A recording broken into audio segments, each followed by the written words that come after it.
Sa loob ng maraming taon, ang Barangay O'Donnell ay kilala bilang Patling. Walang sino man ang nakatitiyak na sabihin kung paano ito nagsimula upang dalhin ang pangalang ito sa mga unang araw. Mayroong iba't ibang mga bersyon ng etimolohiya.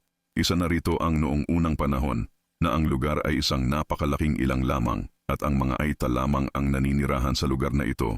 Sila ay sumisigaw mula sa mataas na lugar upang ipaalam sa iba pa nilang tribo na sila ay nasa takbo ng bawat paglalakbay, pangangaso at paghahanap ng pagkain.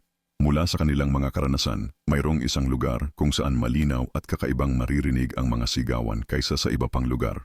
Sa kalaunan, tinawag ng isang tao mula sa kanilang tribo ang lugar na Patni, na ang ibig sabihin ay malakas at malinaw sa kanilang wika.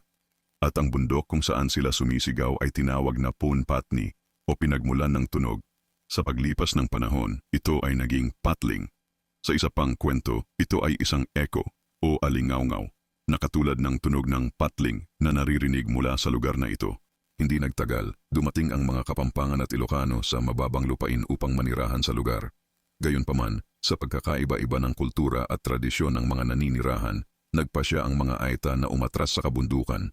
Noong ang bansa ay nasa ilalim ng pamamahala ng Espanya, ang Patling ay bayan pa rin ng Pampanga, kung saan ang Bacolor ang kabisera.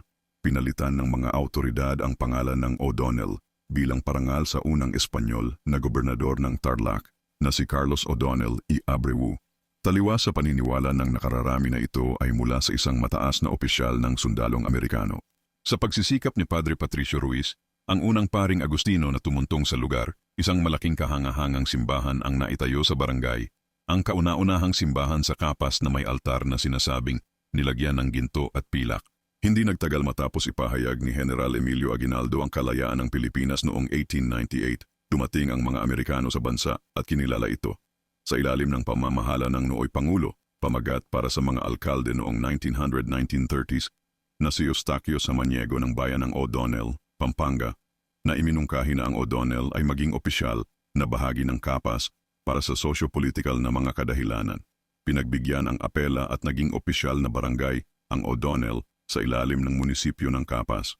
Ngayon, ito ay itinuturing na pinakamalaking barangay ng Capas kung ang pag-uusapan ay lawak ng lupain na may humigit kumulang 14 na milya kuwadrado. Ang barangay O'Donnell ay nasa isang talampas na lupain, mga 100 talampakan sa ibabaw ng antas ng dagat, at pangunahing tinitirhan ng mga Kapampangan, ilang Ilocano, Zambal at ilang Tagalog.